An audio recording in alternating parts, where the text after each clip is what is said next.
Every winter vacation of my childhood had one fixed destination, Nani ka ghar. 2 full months, not a short trip, not a visit, we were left there.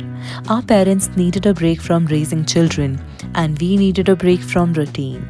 Back then, that arrangement felt normal. Now it feels like a luxury. Winters in Shimla village were long.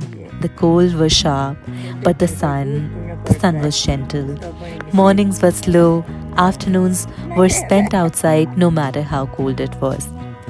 We played in the orchards for hours, ran between trees, touched the mud, climbed where we were told not to.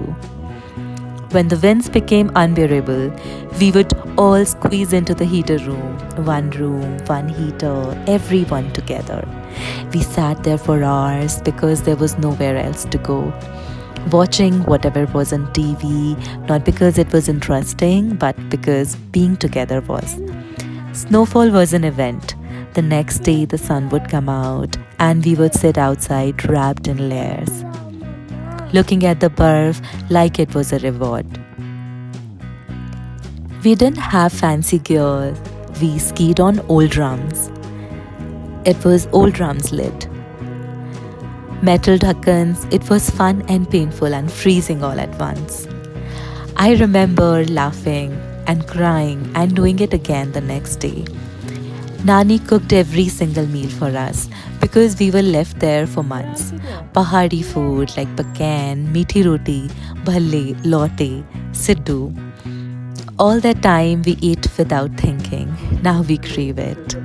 Last week when I went back to her house, they cooked everything again and packed food for the next few days too. That's how they love. By feeding, by sending you back with bags full of warmth. They wait eagerly, not loudly, but completely.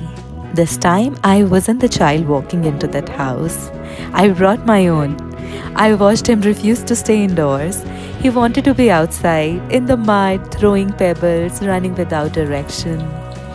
His clothes were ruined. Within minutes, his hands were dirty, his face was glowing. I stood at a distance and watched. Still, quiet. Because suddenly I wasn't watching my child. I was watching my childhood replay itself. The way he moved through the orchards, I knew exactly how he felt.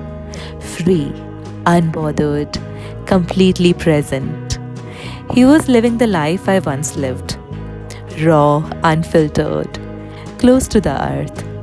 We used to roam from one bagicha to another, pluck apples straight from the tree, grow potatoes, onions, garlic, beans. We hated it then. We complained. We wanted something else. Now I miss it. Everything was organic before we knew what organic meant, and we rejected it. Now I watch my child live it, and I feel grateful and heartbroken at the same time. He told me he wants to go back. He asked why we can't stay longer. I didn't have an answer. Sometimes I wonder, when we grew up, why we had to. Why time doesn't wait for us to catch up. I don't want to go back, but I have to. And maybe that's why this place hurts so beautifully, because it reminds me of who I was before life became scheduled. Some feelings are too deep to explain to people around you. You feel they won't get it, so you carry them quietly.